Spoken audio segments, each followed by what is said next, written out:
Welcome back to Burnout Break Room, the podcast that's like a break room, but helpful, where we look at burnout through a realistic lens, talk about ways to take a break from the grind, and spill the tea. I'm Caitlin Truhella, creativity coach and speaker. And I'm Lyndie Larimore, licensed therapist and certified career coach. We're your hosts, and thank you for joining us here in the Burnout Break Room. How you doing, Lyndie? You know what? I'm good. It's a little later today, so I'm trying to pick up that energy. The middle of my week. I've had some heavy stuff this week with folks and a lot of no-shows, which is a weird combination of like heavy and like So I'm excited to do this because I know the energy is going to pick back up. What about you? Girl, we are in the same boat.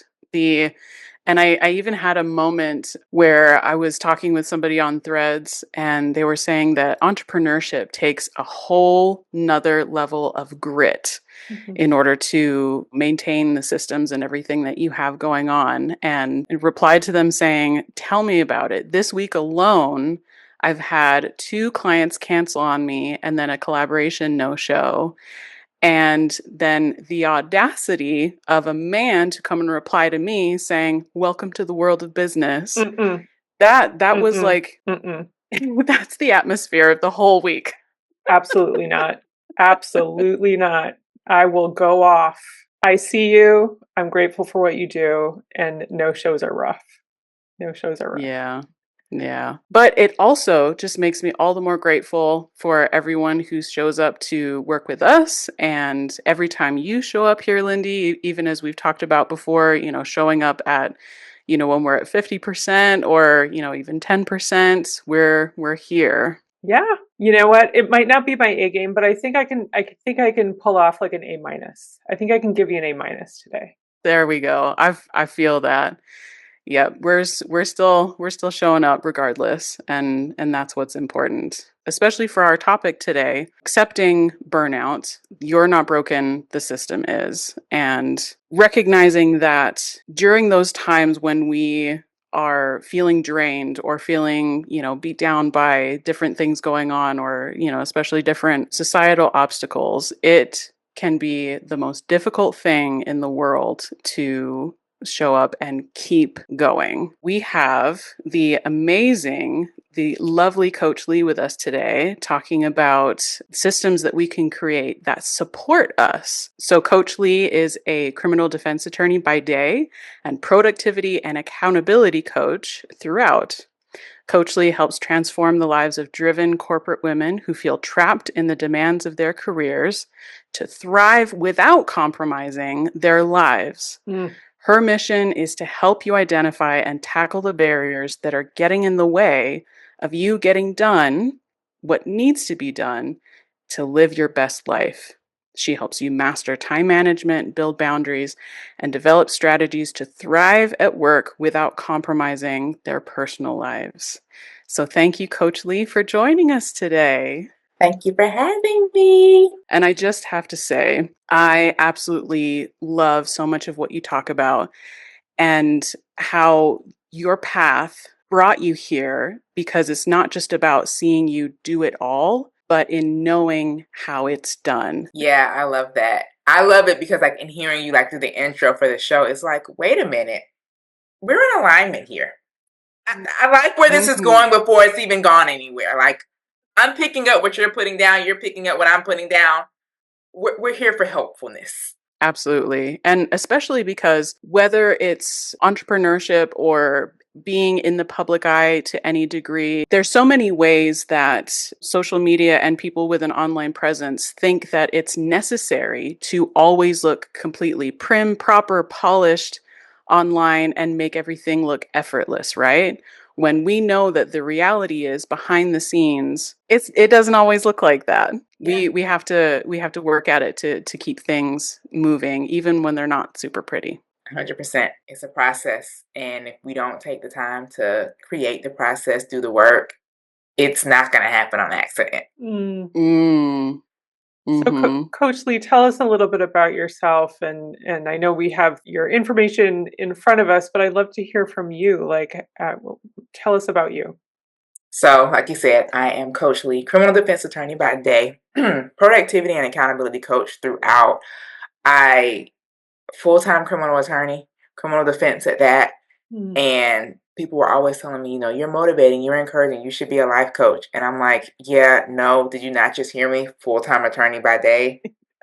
Where do you think I have time for this? Then the pandemic happened.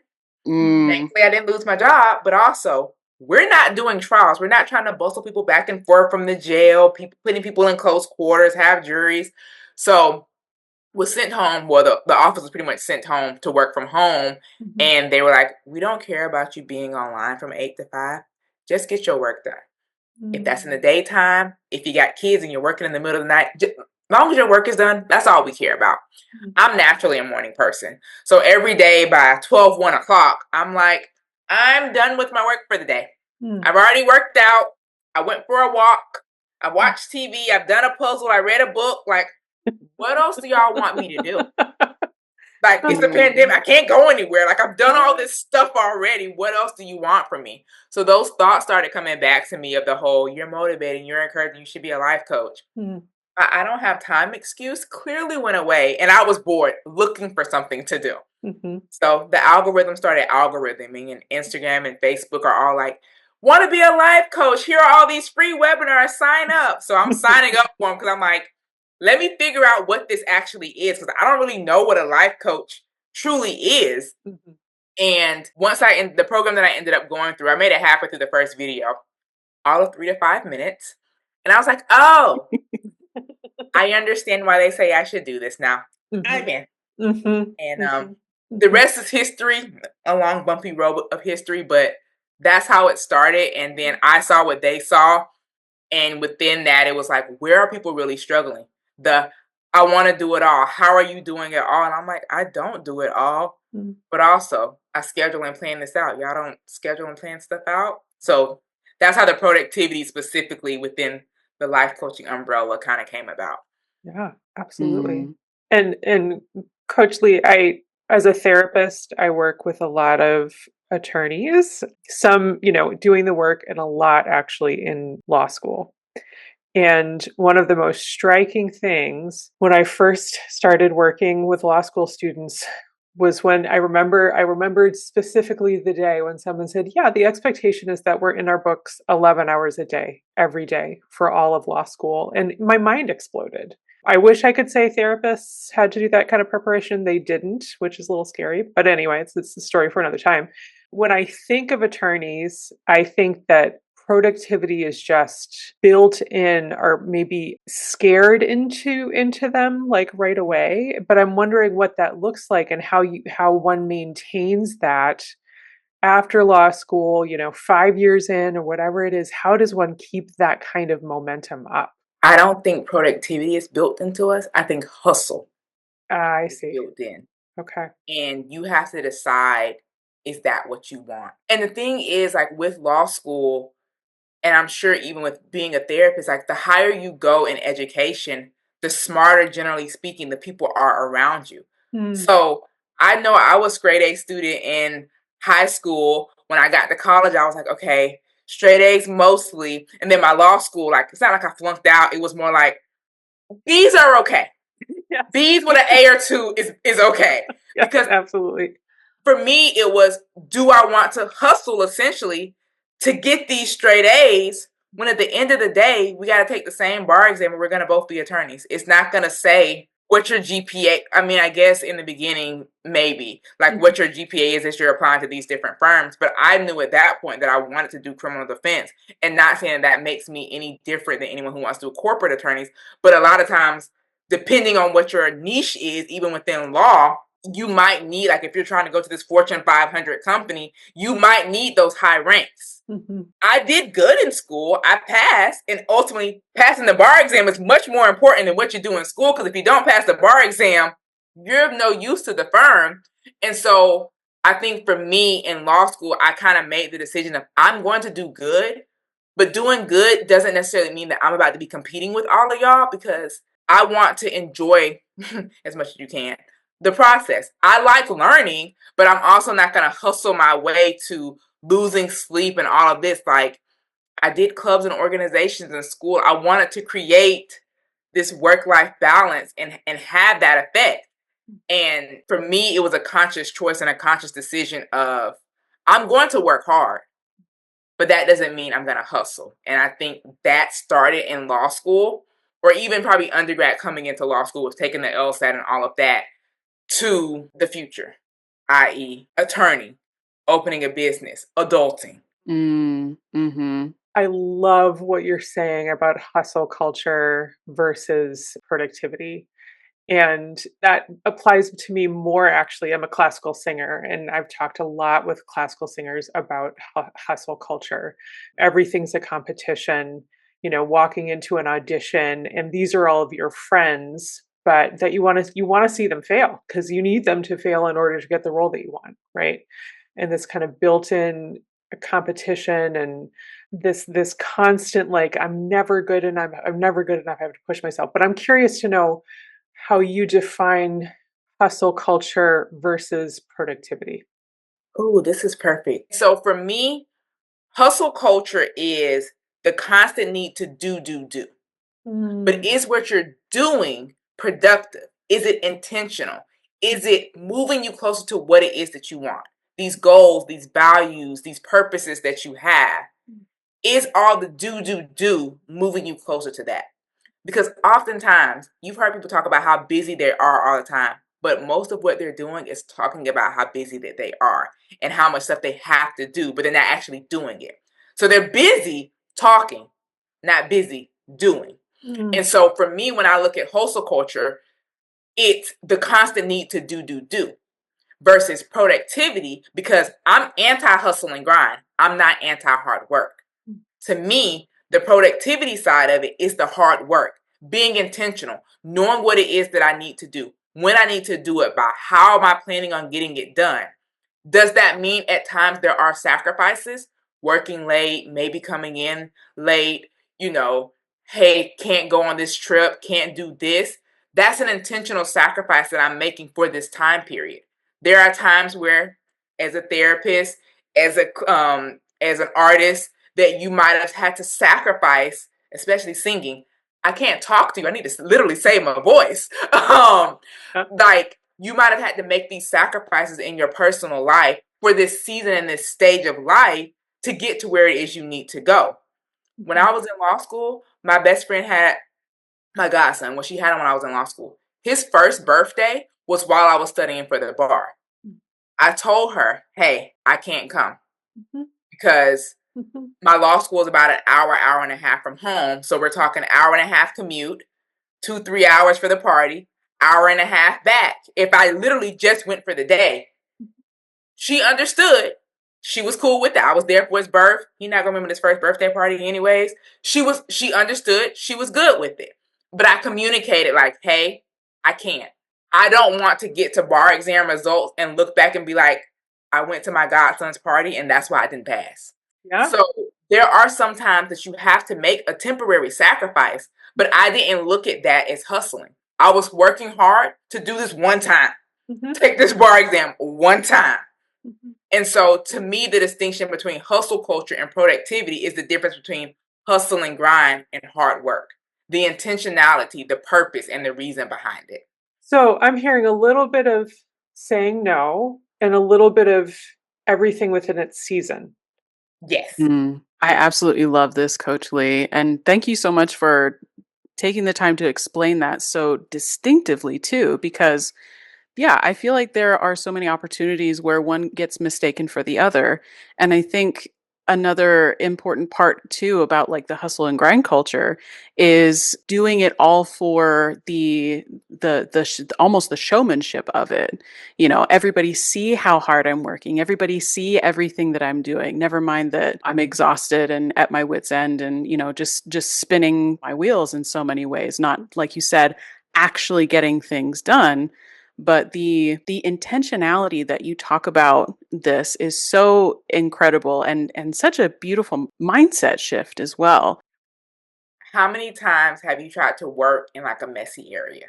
It's different when it gets messy while you're working because you're doing stuff intentionally versus you trying to work in a messy area and you're like, my pen is somewhere on my desk. Where is it? I know I have this paper. Where is it? So sometimes you spend more time trying to work in chaos, i.e., not taking a couple minutes to make a brain dump, make a to-do list to know this is what I need to get done. Mm-hmm. Even as a coach, I'm guilty of doing it. Like I'll have my list and then the phone will ring, a coworker will come by, an email will come in, something will pop up, and then I'll start doing that. And then I'm like, wait, that's not what I'm supposed to be focusing on. Let me redirect myself. Hopping from thing to thing without focus and intentionality leads to that busy, busy, busy. And at the end of the day, you're like, what did I get done today? A little bit of this, a little bit of that, a little bit of that, as opposed to what did I get done today? I got this, this, and this completed. Exactly. I'm wondering if could you give us an example of what you're talking about with the intentional multitasking in that way? So yeah, like when I talk about like finding hidden time in the day, hidden time is time for you to multitask. If you're driving to work and say you have an hour, hour and a half commute, you need to set 3 doctor's appointments. You're multitasking. You're driving to work, and while you're driving, you're making those phone calls to get these things done. So to me, multitasking isn't bad when you're pairing tasks together that go well. Watching TV and folding up your laundry. Now, if you're trying to listen to an audiobook while writing an essay, that probably not gonna go together. Listening to music, because I know some people like to listen to music. I'm a podcast person, so I often have podcasts and stuff playing in the background while I'm working, but it was almost more so like I'm tuning it out. But if I see the podcast is actually interesting, and I don't mean that to say that podcasts aren't interesting, but you have those that are like those talk show vibes that you're like, if I missed something, I didn't miss something. Whereas I also like murder, mystery, and suspense type podcasts, like the true crime podcast. Those I'm like, wait a minute, who killed who? I gotta pause that. So like I have those that I listen to when I'm doing deep work versus those that I'm doing when I'm doing like surface level work to where I can still hear what's going on. So basically, multitasking isn't bad when you're pairing tasks together that aren't diverting your attention from one thing to the other. So intentional multitasking is good when you know what you're pairing together. Working out and listening to an audiobook, working out, listening to a podcast, using your commute time to catch up with those friends that you're always like, I wish I had time to call this person, but you're sitting in the car just listening to the radio when you could have been calling that person, making those doctor's appointments. The time you wish that you had to read a book, listen to an audiobook, listen to a podcast. So what is it that you're doing and that you're trying to pair together is where multitasking isn't bad. Coach Lee, if I can share something with you and actually pick your brain on this, I think, me a year ago, I wish I'd known you a year ago, and I'll share with you why. So I used to be in leadership in human services and mental health organizations. And the word productivity is go up to any community mental health therapist that you come across on the street and just say the word productivity. They will melt down in front of you. I promise you this. It will either be rage or just like fetal position, one of those two things. And so I was doing this for about 5 years, and that word became like a trigger word. And the reason for that was, and I've talked about this on this podcast before, so I'll keep it brief, but think about therapy, think about social work, think about like the pandemic, right? And how important that work was in that moment. And then think about those, many of them young, many of them new, being reduced to a number at the end of the week. And all of their work, all of their blood, sweat, and literal tears reduced to, we asked you to do 24 hours. You only did through 23.75. And what were you doing during that 0.25? And we might be looking at a performance improvement down the line because you didn't do that 0.25. And it all came down to the word productivity. So I'm thinking about how in these larger corporate settings where the word productivity can feel weaponized, what are some thoughts that you have on, whether it's that middle management person who's like, I know this is so awful, but I have to ask you to do this, or the person who is just trying to eke out that last hour of therapy just to make their goals for the week? I think that I don't really hear the word productivity at work, besides if I'm saying it. because a lot of my coworkers know that I do coaching as well. So they're like, I'm struggling. Or I'm like, you're not using your time right. Like, why are you bouncing around here like that? I don't know that the word productivity, and maybe it's the difference between careers or the environments. I don't think the word productivity is honestly used a lot in corporate. I think they probably say a lot more of you need to do more, you need to get more things done, but they don't say the word productivity, which is where that hustle culture comes into play. Yeah. But I think the shift could be in sometimes when my boss tells me, hey, I need you to do this, and I'm like, when do you want it done by, in comparison to the other thing that you also asked me to do, which is more important? Do you want me to stop doing this one thing and start doing this other thing? Because if that's the case, that's fine. But as long as we're both clear that I'm stopping this to now do this. Yeah. Yeah. Because sometimes they don't communicate the expectation to us and asking us to do it. And so we assume that maybe they want both, and maybe they thought that you would understand starting this means stop that. Like on Friday last week, my boss called me and she was like, hey, I know you said you're about to start working on this motion. Stop what you're doing. I need you to do this. It's important. Yep. Yep. So that was a clear, don't do this, do this. It's time sensitive. Understood. I got clear parameters. So I think that it's a communication thing of the expectation. Because if we're missing this 0.25 hours, is it because I did something else that might have actually counted for that 0.25 and I didn't realize that I could document it? Yeah. But I did something because maybe I was helping out a coworker who was having a mental breakdown. And maybe that was 0.25 hours, just not in the way you were expecting it. Absolutely. So clear communication from supervisors, which I also hear a little bit of troubleshooting in there too, because it's like, okay, I hear that you heard this from me. Now I know I need to communicate this more clearly going forward. Yeah. So a lot of clear communication, understanding each other's communication styles too sounds really important. But also, when I think of hustle culture too, I think of kind of taking away the value of the person versus the value of the work. So it sounds like in that communication with your boss, like they communicated your value like in this kind of subtle way. And it seems like that's an important piece to stay away from that hustle culture. And I think it's a matter of she knows me. Mm-hmm. She was there when I started. I've been there. This will be 13 years. So she's had time to see me grow from baby attorney to where I'm at now. She's seen me evolve. She knows I'm a list person. She knows I like structure. She knows me bouncing from thing to thing. Not that I'm going to shut down, but I'm going to need a minute to figure out a plan for this. You didn't give me one, so I'm going to have to create one for me to be able to get done what you want me to do. So because of this, me evolving, her seeing the evolution, me being able to communicate what I need. Like, she's my direct boss, but when they have like the upper management meeting, sometimes they're like, she likes lists. If you can give her a list and a checklist of what you want her to do, she will thrive and she will get it done. If you give her this loosey-goosey, we want you to be better.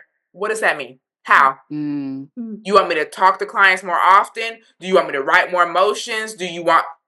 How specifically would you like me to be better so that I can quantify and see that I am or am not doing that, and I can try to reach expectations that I know of? Be better or do better. I thought I was. This was my better. Right. So I think Absolutely. you have to know yourself to be able to communicate your needs and your expectations to others, given you can't control if they receive that or not. But at least if you put it out there, then there's something. So that when there becomes that miscommunication, you're like, hey, I told you I needed this. You decided not to give me that, so I operated in the best way I could. Sorry. I asked for it, we didn't, but didn't receive, or whatever the case may be. So you have to know yourself first to be able to communicate what yourself is, to then ask for, demand, whatever word you want to use, that. That is so incredibly insightful, Coach Lee. And knowing yourself, it almost sounds like not counterintuitive, but like an unexpected benefit from the process of managing up in those situations, knowing what you need from management or knowing what you need from a project in order to be successful. That is so important. And the other thing that I think of as well as it applies to the entertainment industry, productivity, another way of looking at productivity is time management. And I've heard a lot of that in the corporate world too. You know, it's the same thing, but just branded a different way. But in entertainment, if you have all of these resources together, on a film set, every single minute counts because all of that equipment, everybody's time is all, currently being paid for. And when you're in charge of those things and having to maintain all of your lists and everything that's going on, and then all of the dependencies, you have to know what you need in order to be successful. Yeah, 100%. You have to know what is the priority. What's a right now problem? What's a tomorrow problem? What's a next week problem? What's a if I get to a problem? Because no matter how much time we get in the day, in all of our jobs, all of our roles, all of our careers, business, whatever the case may be, there's always something else that you can find time to do. Like if you had infinite time, you would use it all. So what is the true priority? Like what is the deadline for the day, for the week, whatever the case may be, and how can you work to create systems that allow you to operate within that, knowing that life is going to life and things are going to pop up.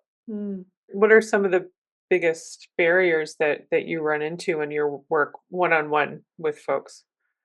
Not planning, not having a system, structure, or schedule, and if they do have it, not sticking to it. So boundaries. Wanting to excel, but in wanting to excel, kind of going back to what we were talking about earlier, doing, but are you doing the things that is going to actually help you excel, or are you busy just for the sake of being busy? So I think the biggest thing that often happens with my clients is they lack a system or a structure, and they either lack it because they saw someone else's, and so they're like, I'm going to follow that. But that's not the type of person that they are. So they're trying to implement something that doesn't work for them. I'm naturally a morning person. If you were to give me some kind of schedule that said stay up till 11 o'clock at night, I'm going to look at you crazy because for me to stay up until that time, if I made it, I'm just glossy eyes. Don't ask me to think. Don't ask me to do anything of substance. Whereas if you give me a schedule that says thrive in the morning, I'm here. I'm there for it. I'm good. And so sometimes I've had clients who are like, I want to leave at 5, but nothing about your schedule says you can actually leave at 5. I get you want to. I want $1 million. But are you living a life and is your schedule conducive to you leaving work at 5? Sometimes you do have to work late, whether that be for a season or until you can get this thing under control to put the system into place. So it's lacking a system, lacking a schedule, a structure, a routine, whichever word you want to use, because they can all honestly be used interchangeably, that works for you as opposed to you, me, or anybody else. I'm in love with this concept, Coach Lee, and especially considering the fact that you talking about this tremendous sense of self-awareness in how we best operate. Nobody can answer that for you. You have to discover that for yourself, whether that means trying different things, seeing what works, troubleshooting in between. And then, as you said, sticking to your system, which also includes boundaries, of course, as you said. This goes exactly back to, so much of what I love talking about with creativity. Creativity brings you back to your authentic self. And I had never even considered this before, but all the different, ways we have of expressing creativity, even the application as you're talking about, creating these systems for yourself and finding those hidden times of productivity or your ability to do more than one thing at a time is its own form of creativity that works for you. I'm so excited about this. Oh my gosh. It's like core work. It's like getting to your center, getting to your core. It's like grounding yourself almost. Yes, absolutely. Oh, snaps all around. Love it.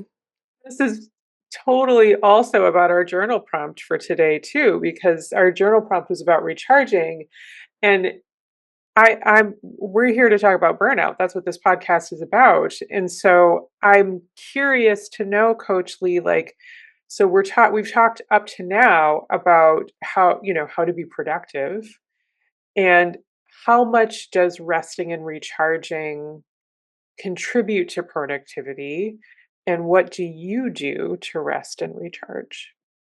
So I plan TV time, and that might sound weird, but because I know myself, number one, making a good list is recharging because it's giving me the ability to clear my head. So all those jumbled things that I'm trying to hold in, like I need to do this, and this, give me a good piece of paper. And when I say good piece of paper, it don't have to be a clean piece of paper. It can be the corner of an envelope. Let me make a good the junkier, the harder to read, the better, because that means I'm flowing and I'm getting it all out. A Mm-hmm. good brain dump. Mm-hmm. But in terms of recharging, yes, I schedule rest. I schedule my TV time. I schedule when I'm going to lay on the couch and play the puzzle games on my phone. I schedule when I'm going to read my book for some time. And I schedule that based off of knowing myself. So specifically the weekends when I have the whole day as opposed to having to go to work or not, this is really when it comes into play.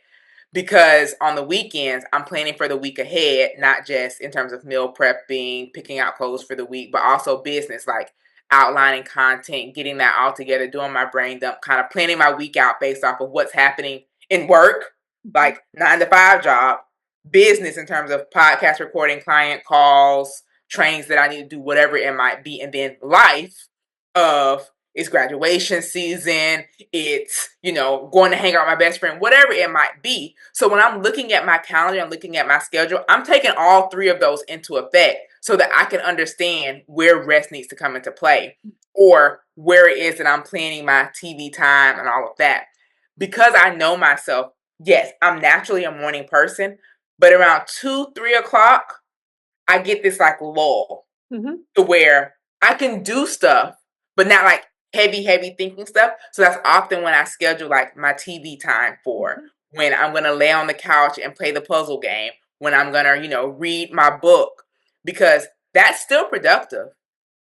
Yes. I'm still moving myself forward instead of me sitting here for 2 hours trying to plan content that I can knock out in 60 minutes or less if I do it during a time that I have energy. And then at the end of the night, like 7:30, I get this one more like peak hour before bedtime. And so I schedule my weekly schedule, my Monday through Friday schedule, but also specifically my weekend schedule when I have that extra time. Like my lunch break at work, I started noticing that after I take a walk every day at work, typically around 10 a.m., because I start getting like a little antsy-ish at work around that time. So I take a walk. Number one, getting outside opens up the brain, clears me out, all the thing, recharging, literally naturally, sun beaming on me, recharging. Then I come back in, and instead of going to lunch at 12, I noticed that around 12:30 is a better time. Because like I'll come back from that walk, recharge, so that'll give me a good hour and a half, almost 2 hours. I take like a 30, 45 minute walk. Till 12:30, I'll knock out work, and then I'll take my lunch break, and I use my lunch break at work to work on my business as well. So 12:30 to 1:30 is typically my lunch break, and then I get back into work. So how do I rest and recharge?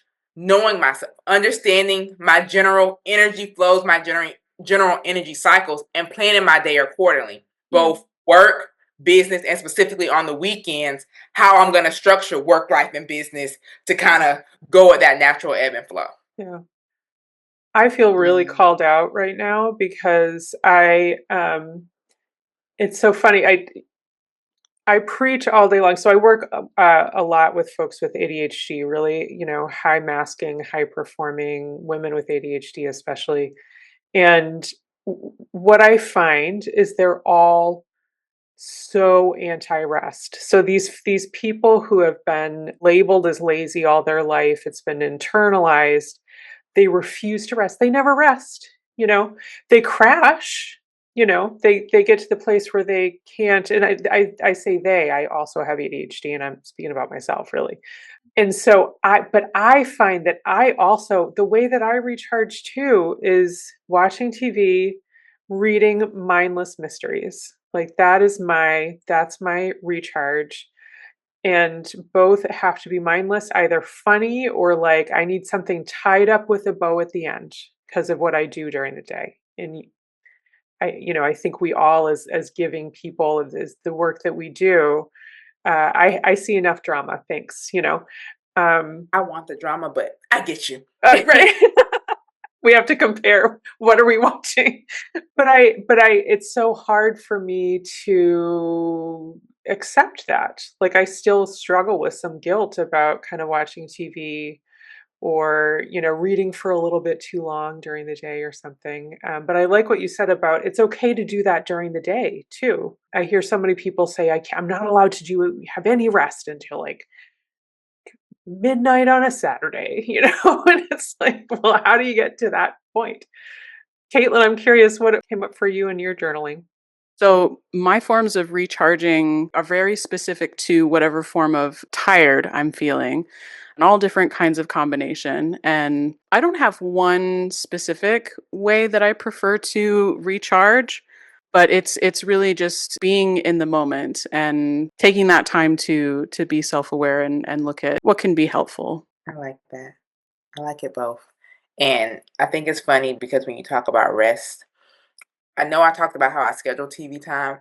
My boss has asked me to force because she's always like, "You're always doing something. Can you just rest? Like, can you just actually sit still and do nothing?" And I'm like, I honestly no, I don't think I can.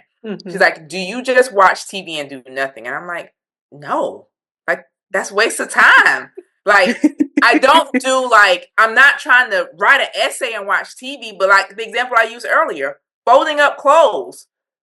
What else do you do when you fold clothes? You just stand silently and fold clothes? Why you dread it so much? If you're Mm. sitting here watching TV and you're just folding and putting away, both are gonna go by quickly. Hmm. So no, I don't.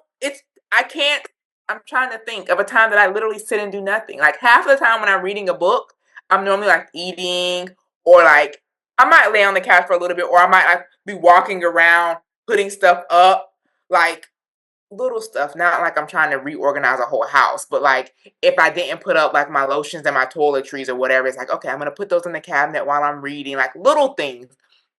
But I don't know that I actually 100% know how to sit still and do nothing besides one thing because I'm so used to that intentional productivity, that Hmm. multitasking that works. Hmm. Because to me, I look at it as wasted time if I'm not. So maybe I need Hmm. to work on myself with that. But actually, no, I don't want to work on myself with that. I think Can I you like where bottle it I'm and sell at. it, please? Because I would like to have some of that. What does burnout look like in you? Ooh, it's antsy. It's Mm. I can my coworkers can tell they know to ask, have you had your walk? Have you ate? Mm. You're getting antsy, or like probably I'm getting like not very nice and like snappish, and it's like, have you gone for a walk? Have you ate? Somebody take her food out while she goes for her walk. Somebody. But honestly, burnout for me looks like not resting. Mm. And Mm. it could be, again, you have those seasons where you might be go, go, go, but maybe I didn't have like a Saturday or Sunday to sleep in. Maybe there were things that potentially were scheduled ahead of, not knowing that this part of the week was going to be busy. And so now I'm like, okay, I have to wake up, at 5:30 on Saturday to get these things done to still be in alignment with the rest of the day. So I try to avoid it. And one thing that I've learned recently, or I guess acknowledged or had said to me and it sunk in, is that sometimes it's okay. Yes, I know it's okay to say no, but sometimes the things that are part of your schedule that you get so used to doing, sometimes you might have to skip it for rest. Mhm. And Mm. for me, like Sunday is church. Mhm. So a couple Mhm. weeks ago, I was like, it's not that I want to miss church, but typically I'm in Florida and it's hot. So I like to run on the weekends. So I have to get up and run before church because if I go to church first, it's too hot for me to run. And I like Mm. to run fasted. So if I go to church, then I need to eat, and then that throws that all off. So it was coming off of a busy week, and I was like, I want to go to church, but I also need to rest. So I'm skipping church intentionally to sleep in, to rest, so that I don't burn out, because I know that last week might have been a bit much, but I also can see, because I plan my week, that this week is a bit much. And so for me, I try to avoid burning out by scheduling. Because if I can see that I'm going into or just came off of a busy week, I'm going to try to flex in the sense of next week, I'm starting a trial for work. I'm going to intentionally put less stuff on my business and personal to-do list, unless there are things that are non-negotiables that have to happen, during the week. But if there are things that are flexible, I'm going to try to put less of those things on next week, because when I'm in trial, I don't always get to leave at 5. My lunch break might not be able to be a walk and lunch, or it might be I need to look up a new case for something that happened in the morning before we go back in the afternoon. So I'm using my brain a lot more, even outside of those peak times when I want to use my brain. And so to me, burnout is about prevention, by knowing and planning and scheduling to kind of see, because if you know yourself, you know that this could be a high pressure situation. So let me not intentionally overload these other areas, because even when we plan, things are going to pop up, whether for the good or for the bad. It could be something that's canceled and you're like, oh, I got extra time. Or it could be something popping up and you're like, how do I fit this in? So for me, burning out is about prevention, by knowing and understanding my capacity in any given area and trying to create balance, because balance doesn't have to be 50-50, especially if you're looking at 3 areas. It might not be 33, 33, 33. Honestly, for me, balance next week is probably 60% work, maybe 20% personal, 20% business, to make 100% a whole me. Two things, and I'll be brief because Caitlan, I'm sure you have a lot you want to ask too. We want to use your time well. I heard you say something without saying it, and it's something that I see so often in folks. Rest looks different for everyone. And I've learned not to yuck other people's yum when it comes to rest. So for you, it sounds like resting might be running on a Florida morning, right? Like, but maybe not going to church the next day, right? Like, or that later in the day. For some people, resting is like, I'm going to spend the whole day barely moving because that's what I feel like. Caitlan, I love how you talked about what does my body need right now? What kind of tired am I right now? And how can I nurture that? You're reminding me when you're talking about the different areas. One of the most valuable things supervisor told me when I was starting out in my career was, instead of the work-life balance is a myth. And I think it was really important for me to hear that, especially in the fields that we're all in. The work-life balance is a myth. But what he said was, think more in terms of a suspension bridge. He said, so there are going to be days when like this part of the bridge is pulling a little bit more. So that means this part has to give, right? Or something's going to snap. So what's giving as something's pulling? And exactly like you said, what's my 60% while the everything else is I can't do math, but yeah, less than 60%. 20 and 20. Yay, I did it.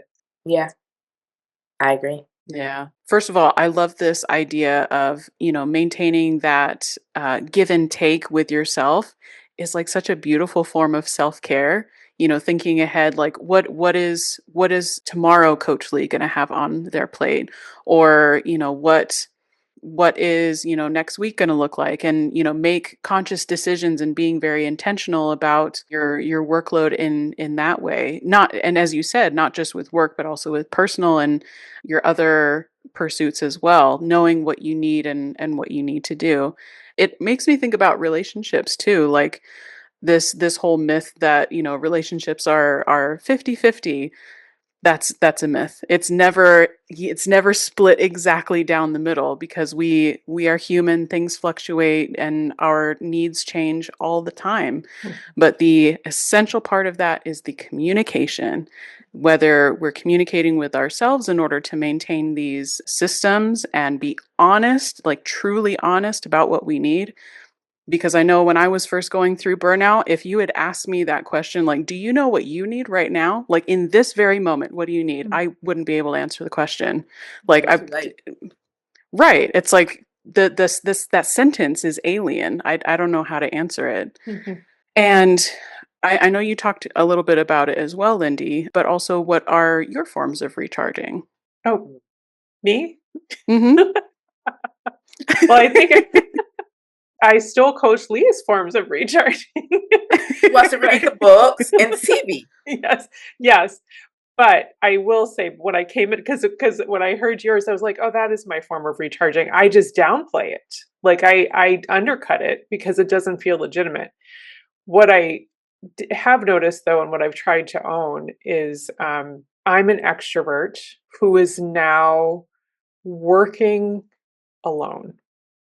And it can be very confronting for me. So one of the things that I've learned I have to do is because, Coach Lee, back in the day when I worked in an office, I would not necessarily schedule it out, but I remember I'd get up and walk around just to talk to people because that would energize me. I would need that to charge my batteries, was actually talking to people, and not in a, I'm your therapist or I'm your supervisor or you're my boss kind of way, but the water cooler conversations where we don't talk about anything at all, that would recharge my batteries. So I now have to be very intentional about socializing that isn't hustling. It's not a let me put you in my book so that we can talk about my next project. It's not, hey, can I pitch something to you, or here's a consultation and let's see if we can work together. It's a let's sit down, gossip, laugh, talk about really stupid stuff. I try not to swear in this podcast, but it's going to happen. I know it's going to happen. That's how I recharge. And it's interesting how intentional I have to be now that I'm working alone. I think that's harmony. Like you were talking about, like work-life balance being the myth and, the 60-40, 60-20-20, 50-50 relationships. I think that's the harmony aspect. We're creating work-life harmony, that balance aspect, that sliding scale of not the merry-go-round, the seesaw or the suspension bridge. It's harmony. It's not balance.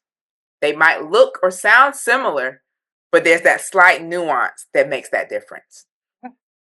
Absolutely. Sometimes harmony means one thing's pushing a little bit harder than the other because that's the more important part of the chord or something. Yes, to get real nerdy. See, you're absolutely right. The music came into play. My degree is finally worth it. Yes.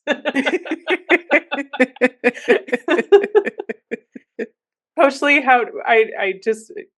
I'm so in admiration of you. I know, not even known you for an hour now, and you certainly seem like, the woman who has it all together. She's firing on all pistons. She's doing all the things. You're a business owner. You're an attorney. If I may ask, like, how are you maintaining a social life and relationships and yeah, what are you doing for fun? So, you just said you're an extrovert. I'm an introvert.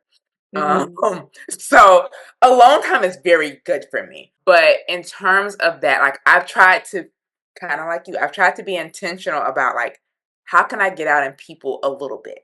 Not like full commitments, but like a little bit. Like whether it's a once a week thing or things like that. Like I was in a small group, so we met like every Sunday. It ended like a couple weeks ago. Trying to talk to my coworkers because coming out of the pandemic is really when I realized I'm okay by myself. Like the pandemic was the best thing that happened to me.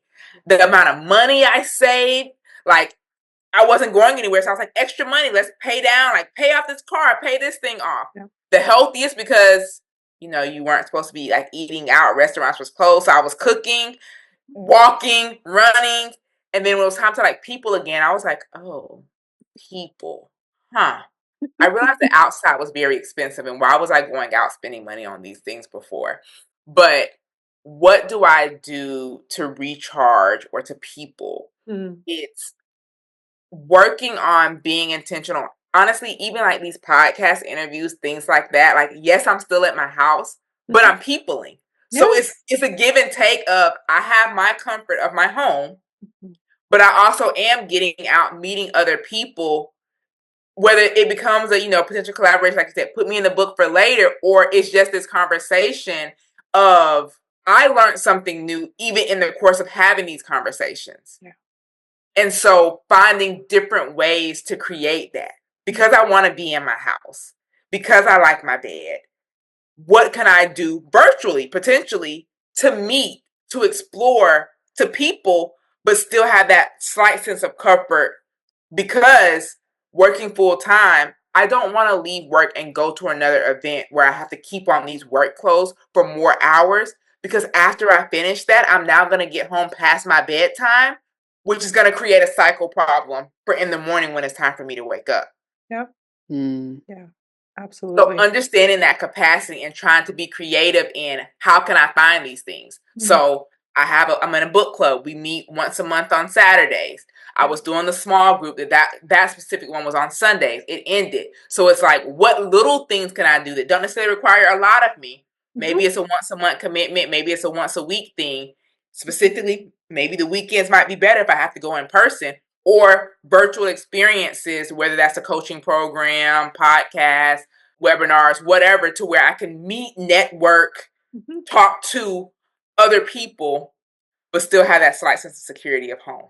Absolutely. And speaking of book clubs, I know you mentioned that before. You have a new book out, and I have been dying, absolutely dying to ask you what your process, not just in relation to productivity, but what your process was like in writing your book. So, we talked about how I thrive on structure. So I don't know if you've heard of it because I haven't really heard of it since this. NaNoWriMo is what I think it's called. NaNoWriMo. Mm-hmm. Yes. So I don't know how I ended up talking to this girl that I met on social media about writing a book. I think she was like doing blogs or something like that. And I technically had no intention of ever writing a book, but yet here we are. And she's like, oh, well, you need structure of like how to write a book. Most books should be about this number of pages. If you do this NaNoWriMo thing, you at the end of it, you should have like a rough draft of a book. So I thrive on structure and a challenge. So I wrote my book in the month of November by using the NaNoWriMo of I just sat down and started writing, and like every time I was like, okay, I think it was 1,500 words. Like, okay, I'm done for the day. If I was in the middle of a sentence, like I might finish that sentence, or I would put like a parentheses to say this is a thought that I left off on, so that the next day when I picked up, I would just pick up and write it. So the process of writing the book itself wasn't honestly, I don't want to say it wasn't that hard because I just like stream of consciousness. I didn't edit while I was going. I just got the words out. Now the editing and publishing process, whole different story. But the writing part, I thrive on structure, found out about a challenge, used that, and was like, I will write the book in the month of November. The end. Beautiful. I love it. And I know that especially for, creative pursuits like writing, and of course like between all the different genres and the purposes behind whatever you're writing, like those can be very different experiences, but that is a perfect example of how do you eat an elephant, one bite at a time. So if you break something down into its simplest pieces, then those goals are much easier to accomplish when you allow yourself the space to do that within your system. Yeah. What's the book? What's the name of the book? What's it about? It's Lee's Laws of Productivity, not to the law. It's all about simplifying productivity. It's 3 simple laws: look, examine, and execute. You might hear these 3 words and be like, how is this going to help me to be more productive? Number 1, break it down in the book. But literally, it's simplifying productivity. Like the conversation that we've been having, like burnout, anti-hustle, all of that goes into simplifying productivity. If you take the time to like look through and walk through the process, it's not hard to be productive. And so I wanted to create and use, because I honestly wrote the book in the beginning of my coaching journey. It didn't get published till like last year. So like for 2 years, was going through editing, graphics. I don't even know what we were really going through because it wasn't supposed to be that long of a process, but I believe it came out when it needed to come out, because when I was going through the editing process of reading the book, like after the editor was like, hey, we think we're done, like read it again. I'm reading this and I'm like, I wrote this? Where did I come up with these things? Because in the beginning of you starting a business, like coaching or whatever, like you don't know what you're doing. You're just kind of like flying by the seat of your pants. But like I wrote this book at that time. So that means it was really from the heart, like the purest form of what it was that I was teaching that I didn't know I was teaching as a framework. So in rereading the book last year, the year before, and going through the editing process, I was like, oh, my framework is, I've had this all along, and I've been over here trying to create something, and it literally was there. So it's simplifying productivity to help you to get more done, to figure out what works for you. Like we talk about finding like your energy flow, your energy cycles. We talk about like batching. We talk about time blocking. We talk about putting like that intentional multitasking. Like it's all of that in a book. Love it. Love it. Where can we find it? It's on Amazon as a paperback or Kindle form. Fabulous. I am so excited to learn more about this, and especially like really deep dive into the systems and all of those absolutely delicious tools that you've talked about. Thank you so much for putting that out there. I mean, I'm just thinking, as a therapist, especially working with folks with ADHD, we talk about this stuff all day long. So I will be buying that book and promoting it as well for folks, maybe, to help them with these processes.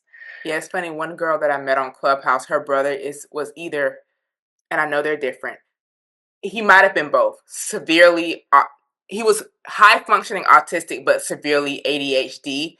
And so she was like, I'm going to get the book. Like she got the book for him, and she highlighted it in different colors, because the different colors mean something to him, for him to be able to utilize it to like, I guess, plan out his day and to kind of like work to create systems for him. But yeah, thank you. No, thank you. Absolutely. Those routines can be a truly beautiful thing when you approach them with intentionality, just like we've been talking about. Did you have any questions for us? Not a question, but a statement. I love the idea of the burnout break room, because we need to take a break from burnout. And that's when I hear, like when I heard the intro, but even when I think of burnout break room, we're taking a break from burnout. Like it's the it's the opposite. And so I'm excited to hear more of your podcasts as you continue in the journey. And thank you for letting me be a part of it. But I hope that what we do sounds very aligned. So I hope that this and your future podcasts continue to show people that hustle culture doesn't have to be a part of your life. It doesn't have to be a way of life. You can have it all. You can do it all. Maybe not like at the same time in the way you're trying to do it, but in some form of balance and that harmony. There might not be that 50-50, that even split. It might just be a little bit of this and a little bit of that, but you're still showing up and you're being consistent. And at the end of the day, you'll get to where you need to go in the time that you need to get there. Dropping some wisdom, mic drop. Yeah, absolutely. Thank you. Where can people find you on social media? I am at legally.me everywhere. Again, not the law. LEGALLEE.me. That's Instagram, TikTok, Facebook, YouTube, the website, www.legally.me. I'm legally.me everywhere because I'm legally me. Very easy to remember. Thank you so much for joining us, Coach Lee. And it has been a true blessing to have you here today for this discussion. And Lyndie, when you're not in the burnout break room, where can we find you? Yeah, so you can find me at lyndielarrimore.com or Lyndie Larrimore on Instagram, on Facebook, also on YouTube. And if folks are interested in career coaching, burnout coaching, ADHD coaching. I also do some career coaching specifically for folks with neurodivergence and really enjoying that work. Yeah, hit me up. And Caitlin, where can people find you when you're not in the burnout break room? So I'm on all the socials, Instagram, TikTok mostly but everywhere is at Creative Caitlin. And my website, editsingreen.com, editsingreen.com, where you can get creative coaching and also book editing. And I do ideation sessions that are related to both creative projects and also entrepreneurial pursuits. What a great room of women we have here with us today. The break room is amazing. Thank you so much, Coach Lee. It has been such a pleasure. Thank you for having me.